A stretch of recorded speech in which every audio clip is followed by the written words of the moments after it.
Good morning students.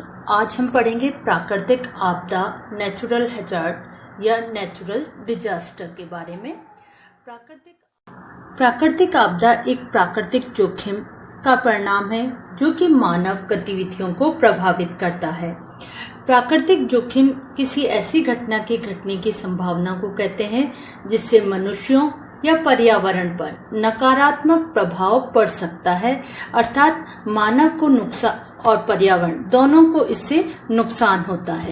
प्राकृतिक आपदा के अगर हम उदाहरण देखें तो इसमें मुख्य रूप से भूकंप, अर्थक्वेक, ज्वालामुखी वोल्केनो, सुनामी, चक्रवात साइक्लोन, बाढ़, फ्लड, सूखा ड्राउट, बादल फटना, क्लाउड बर्स्ट और भूस्खलन, लैंडस्लाइड और बिजली गिरना, ये सभी आपदाएं प्रकृति में होती हैं और प्राकृतिक आपदा के उदाहरण हैं।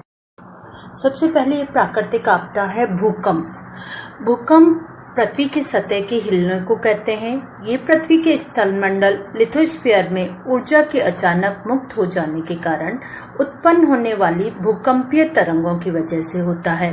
भूकंप बहुत हिंसात्मक हो सकते हैं और कुछ क्षणों में लोगों को गिराकर चोट पहुंचाने से लेकर पूरे नगर को ध्वस्त कर सकने की इसमें क्षमता होती है।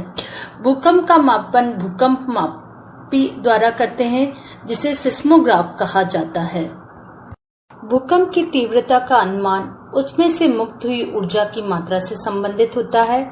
जब धरती के भीतर छिपी ताकत चट्टानों के बीच से बाहर निकलती है, इसको एक यंत्र के द्वारा नापा जाता है जिसे भूकंप लेखी या सिस्मोग्राफ कहा जाता है। भूकंप की तीव्रता रिक्टर स्केल, जो कि इसके आविष्कारक CF रिक्टर के नाम पर है, पर मापी जाती है। दूसरी प्राकृतिक आपदा है ज्वालामुखी या वोल्केनो। ज्वालामुखी में पृथ्वी के भीतर से गर्म लावा, राख, गैस का तीव्र विस्फोट होता है। यह प्रक्रिया धीरे भी हो सकती है और तीव्र भी। ज्वालामुखी 3 प्रकार का होता है: सक्रिय ज्वालामुखी, प्रसुप्त ज्वालामुखी और मृत ज्वालामुखी। 2018 में ग्वाटेमाला में ज्वालामुखी विस्फोट होने से 33 लोगों की मौत हो गई थी और 20 इसमें घायल हो गए थे और 17 लाख से अधिक लोग प्रभावित हो गए थे। ज्वालामुखी का धुआं बहुत हानिकारक होता है और वह विस्फोट होने पर 100 किलोमीटर से अधिक के दायरे में आकाश में फैल जाता है। पृथ्वी पर विभिन्न प्रकार के छोटे और बड़े ज्वालामुखी निरंतर फटते रहते हैं। तीसरी प्राकृतिक आपदा है सुनामी। सुनामी का अर्थ है बंदरगाह की तरंगे जो समुद्र तल में हलचल, भूकंप, दरार, विस्थापन, प्लेट्स हिलने के कारण सुनामी की बेहद खतरनाक तरंगे उत्पन्न होती हैं। इनकी लहरों की गति 400 किलोमीटर प्रति घंटा तक हो सकती है। लहरों की ऊंचाई 15 मीटर से भी अधिक हो सकती है। सुनामी के कारण भारी जनधन की हानि होती है। 26 दिसंबर 2004 को हिंद महासागर में सुनामी आने से 11 देशों में 2.8 लाख लोग मारे गए थे और 10 लाख से अधिक लोग बेघर हो गए थे और इससे करोड़ों रुपए का नुकसान हुआ था। इस सुनामी में भारत का दक्षिणी छोर इंदिरा पॉइंट नष्ट हो गया था। सुनामी के बाद अगली प्राकृतिक आपदा है चक्रवात तूफान, जिसको हम साइक्लोन के नाम से जानते हैं। चक्रवात हमारे देश में प्राय बंगाल की खाड़ी में आते हैं। ये समुद्र की सतह पर निम्न वायु दाब के कारण उत्पन्न होते हैं। इसमें तेज हवाएं बारिश के साथ एक गोलाकार रूप में दौड़ती हैं और जो समुद्र तट पर जाकर भयंकर विनाश करती हैं। यह रफ्तार के अनुसार श्रेणी 1 से लेकर श्रेणी 5 तक होते हैं। इनकी गति 280 किलोमीटर प्रति घंटा से अधिक हो सकती है। देश में 1839 में कोरिंगो चक्रवात आया था, जिसमें 20,000 से अधिक लोगों की मौत हो गई थी।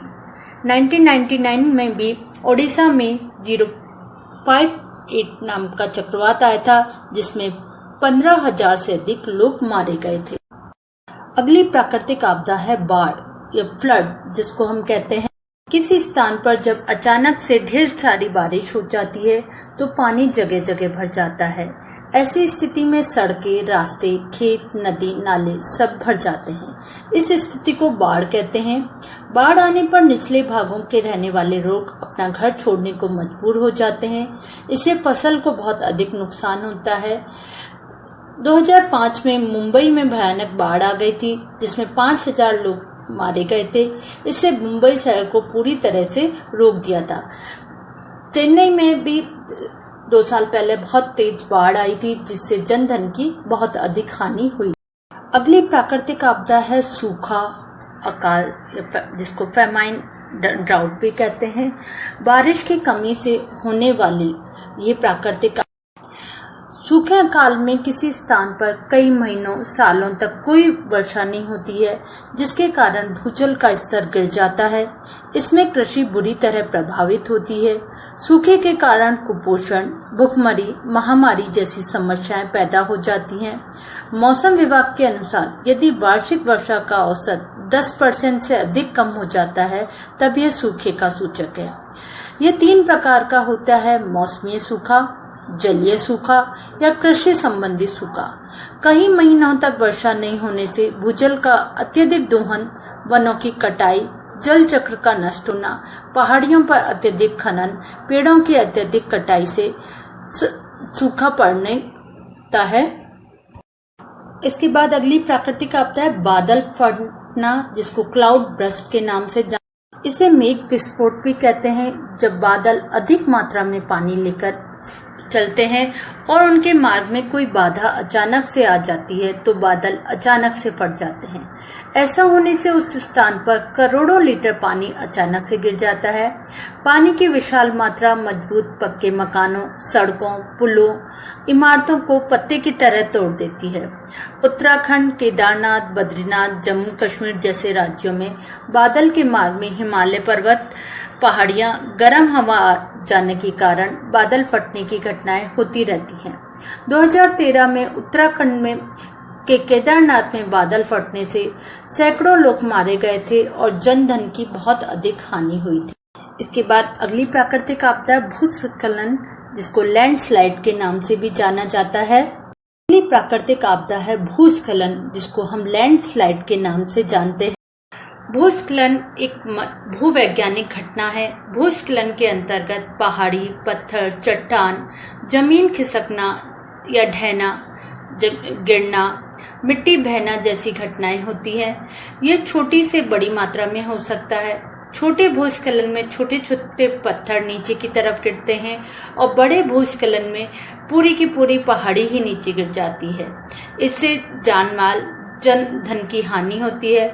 यह बाहरी बारिश, भूकंप, धरातलीय हलचल, मानवीय कारणों जैसे पहाड़ों पर पेड़ों की कटाई, चट्टानों को काटकर सड़क बनाना, घर बनाना, पानी के पाइपों में रिसाव आदि से होता है। एक और प्राकृतिक आपदा है बिजली गिरना, या जिसको हम लाइटनिंग। बिजली बारिश के मौसम में आसमान से जमीन पर गिरती है। आसमान में विपरीत दिशा में जाते हुए बादल जब आपस में टकराते हैं तो उनमें घर्षण पैदा होता है। इससे बिजली उत्पन्न होती है और वह जमीन पर गिरती है। आसमान में किसी तरह का कोई कंडक्टर नहीं होता, इसलिए बिजली कंडक्टर की तलाश करते करते जमीन पर पहुंच जाती है। बारिश के मौसम में बिजली के खंभों के पास नहीं खड़े होना चाहिए, क्योंकि यदि वहां पर बिजली गिरेगी तो हमारी जान भी जा सकती है। यह भी जनधन की बहुत अधिक हानि करती है। इस प्रकार ये प्राकृतिक आपदाएं होती हैं, ये मानव के लिए बहुत नुकसानदायक होती हैं और ये समय समय पर प्राकृतिक आपदाएं पूरे पर्यावरण को, जनजीवन को अस्त व्यस्त कर देती हैं। इसी प्रकार की एक प्राकृतिक आपदा, जिसको हम एक जानलेवा बीमारी कोरोना से अभी जूझ रहे हैं, तो इन सब का कारण मानव है। इसलिए मानव को पर्यावरण की रक्षा करनी चाहिए।